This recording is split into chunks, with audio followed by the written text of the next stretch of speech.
Saudari dan saudara yang terkasih dalam Kristus, bertemu kembali dengan saya, Romo Paulus Suarez Santoso. 2 hari sebelum tahun 2020 berlalu, saya hari ini akan meminta Mbah Koster, terutama Mbah Koster ya, dengan Pak Santoso untuk men-sharingkan kesan dan pesan mereka selama tahun 2020 ini. Nah, sebelum kita ke sana, mari kita mengawali semuanya dengan doa seperti yang biasa kita lakukan, doa malaikat Tuhan. Demi nama Bapa dan Putra dan Roh Kudus. Amin. Maria diberi kabar oleh malaikat Tuhan bahwa ia akan mengandung dari Roh Kudus. Salam Maria, penuh rahmat Tuhan sertamu, terpujilah engkau di antara wanita, dan terpujilah buah tubuhmu Yesus. Santa Maria Bunda Allah, doakanlah kami yang berdosa ini, sekarang dan waktu kami mati. Amin. Aku ini hamba Tuhan, terjadilah padaku menurut perkataanmu. Salam Maria, penuh rahmat Tuhan sertamu, terpujilah engkau di antara wanita, dan terpujilah buah tubuhmu Yesus. Santa Maria Bunda Allah, doakanlah kami yang berdosa ini, sekarang dan waktu kami mati. Amin. Sabda sudah menjadi daging dan tinggal di antara kita. Salam Maria, penuh rahmat Tuhan sertamu, terpujilah engkau di antara wanita, dan terpujilah buah tubuhmu Yesus. Santa Maria Bunda Allah, doakanlah kami yang berdosa ini, sekarang dan waktu kami mati. Amin. Doakanlah kami ya Santa Bunda Allah, supaya kami dapat menikmati janji-janji Kristus. Marilah kita berdoa. Ya Allah, karena kabar malaikat kami mengetahui bahwa Yesus Kristus Putramu menjadi manusia, curahkanlah rahmat-Mu ke dalam hati kami, supaya karena sengsara dan salibnya, kami dibawa kepada kebangkitan yang mulia, sebab Dialah Tuhan dan pengantara kami. Amin. Mbah, diberitahu Romo Pastor enggak? Kita disuruh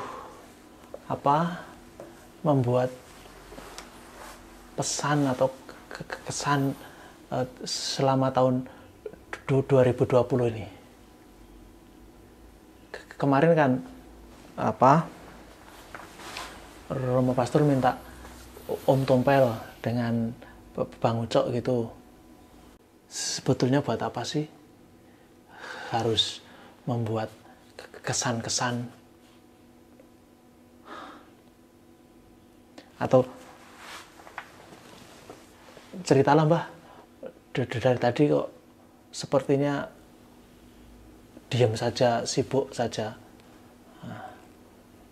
Selama masa pandemi ini, Mbah Koster ini sibuk ngapain? Bagaimana Mbah Koster menyikapi semuanya ini? Manusia itu kerap kali lupa dan mudah lupa.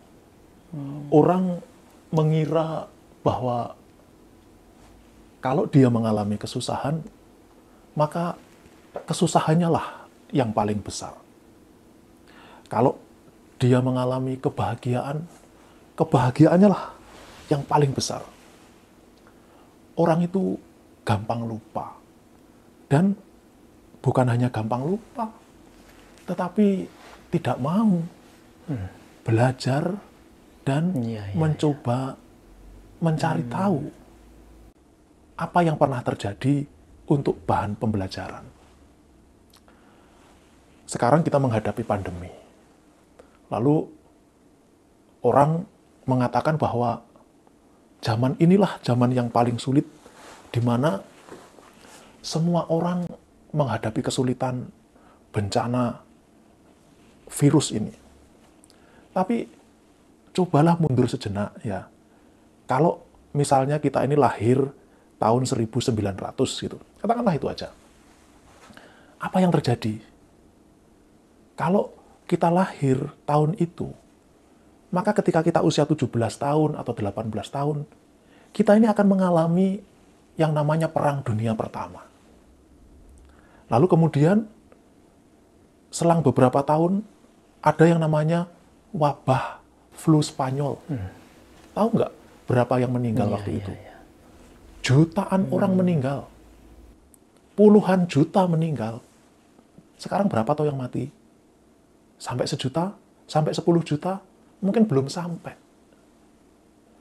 Ini belum sampai di sini loh ya. Lalu pada tahun 40-an, dimulai tahun 39, ada Perang Dunia Kedua. Perang dunia itu seluruh loh. Semuanya, hampir semua ikut perang. Semua menderita. Yang mati tahu berapa? 50-an juta. Hanya dari perang itu saja. Terus, masih ingin tambah. Tahun 60-an, perang Korea itu yang mati berapa? Tahun 70-an, perang Vietnam itu yang mati berapa? Banyak. Jadi kalau anak-anak muda sekarang mengatakan bahwa tahun 2020 ini adalah tahun yang paling mengerikan dan kalau bisa dihapus dari sejarah, itu salah. Orang harus belajar. Belajar bahwa dulu juga pernah terjadi. Lalu kehidupan itu berjalan kembali. Hidup itu jauh lebih utama, lebih dalam dari sekedar apapun yang ada. Teknologi lah, atau apapun itu. Itu jauh lebih berguna. Dan bagi Mbah Koster sendiri, pengalaman menghadapi situasi ini adalah pengalaman untuk melihat hidup Mbah Koster sendiri. Hidup Mbah Koster ini jauh lebih berarti dari sekedar Mbah Koster bisa apa, Mbah Koster bisa berbuat apa, Mbah Koster sudah kemana, itu ya jauh. Dan kemudian bagaimana Mbah Koster memaknai hidup itu adalah ya ketika Mbah Koster merasa Mbah Koster sudah memiliki arti bagi orang lain. Dan ketika situasi pandemi ini melanda, Mbah Koster bertanya kepada diri sendiri, apa yang sudah Mbah Koster buat untuk orang lain? Apakah keberadaan Mbah Koster ini memberi arti kepada orang lain atau tidak? Bahwa Mbah Koster mengalami kesulitan, iya. Keluarga Mbah Koster mengalami kesulitan, iya. Dan tidak perlu ngomong kesulitan. Semua orang sulit. Tidak ada yang tidak mengalami kesulitan. Tapi bagaimana di tengah kesulitan ini kita masih berguna bagi orang lain. Kita memiliki arti bagi orang lain. Nggak usahlah ngomong bagi bangsa dan negara. Bagi orang-orang di sekitar kita saja. Nah, kalau zaman sekarang ini teknologi sudah maju, kita sudah bisa membantu orang dengan tidak perlu ke bepergian jauh dan seterusnya, itu harus digunakan. Teknologi itu untuk membantu kita memaknai hidup lebih berarti lagi. Tetapi tanpa teknologi juga harusnya bisa. Tapi kan apalagi ada teknologi. memang beda ya, Mbak ya. Hidup ya hidup ya. Dengan apapun yang kita alami, hidup itu ya hidup itu sendiri. Kesulitan itu hanya sebuah cara agar kita menemukan arti hidup itu sendiri. Karena segala kemudahan itu kerap kali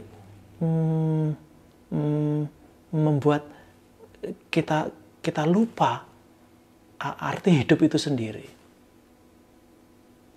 Ya. Nah, terus di tengah situasi yang sulit ini udahlah kita terlanjur hidup dalam masa sulit ini. Terus gimana? Apa yang Mbah Koster pelajari? Apa yang Mbah Koster dapat dari situasi ini semua? Ya. Mbah Koster ini kan mantan seminaris. Ex-seminaris.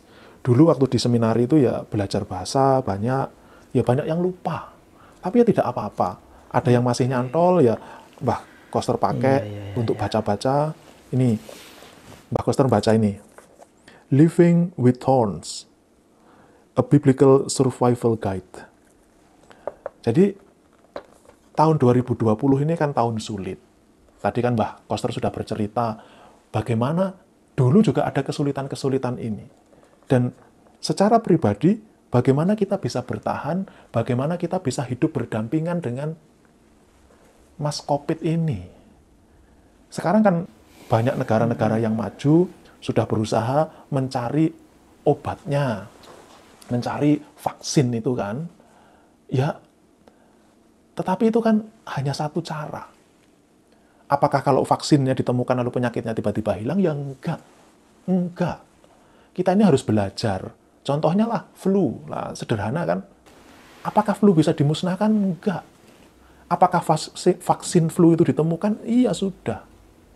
Atau yang lebih hebat, TBC misalnya, polio misalnya, kolera misalnya. Ada vaksinnya, ada. Tapi apakah kolera, polio, itu semua musnah dari muka bumi? Ya enggak. Tapi kita menjadi bisa hidup berdampingan dengan mereka. Kita bisa tahu menata diri, kita tahu bersikap. Nah, demikian pun dengan Mas Covid ini. Kita nanti akan terbiasa bagaimana hidup dengan Mas Covid ini.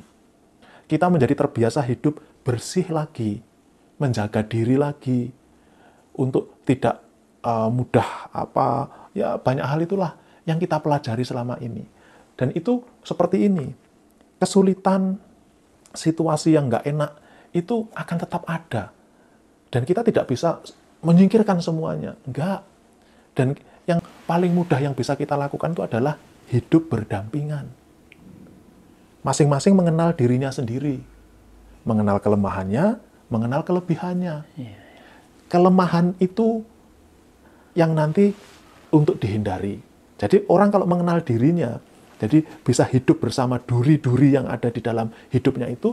Kalau ada situasi yang mengarah kepada kehancuran karena itu sudah berkaitan dengan kelemahan-kelemahannya, ya dihindari. Dan sedapat mungkin memfokuskan kepada apa yang bisa dia buat dari kelebihannya, dari kekuatannya.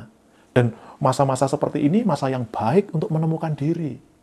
Ketika kita seperti petinju, kita berada di pojokan, dipojokkan, disudutkan oleh situasi ini, kita akan kenal kekuatan kita di mana. Apa yang membuat kita tetap bertahan. Begitu. Dan jangan lupa berdoa lah. Orang mungkin berkata, apa gunanya berdoa? Apa gunanya? Tetap berguna. Doa itu mengajari kita makna harapan. Ada harapan. Itulah, Mbah, mengapa Pak Santoso ini suka sekali kalau ngobrol dengan Mbah Koster ini. Pak Santoso. Pasti Mbah Koster akan memberi pencerahan-pencerahan yang sulit mendapatkannya. Demikian sharing dari Mbah Koster, semoga kita bisa mendapat sesuatu dari dia. Nah, mendengar sharing Mbah Koster tadi, saya punya ide bahwa nanti tahun 2021, enggak tahu bulan apa, Januari atau Februari, saya minta Mbah Koster untuk sharing bagaimana hidup dengan duri-duri itu. Duri-duri itu apa saja dalam hidup kita. Agar dikupas satu persatu, siapa tahu akan menolong banyak orang. Nah, para saudara pasti juga masih penasaran toh dengan lah Bu Santoso di mana? Besok Bu Santoso hadir untuk menutup tahun 2020 ini. Sekarang sampai di sini, Tuhan memberkati. Demi nama Bapa dan Putra dan Roh Kudus. Amin.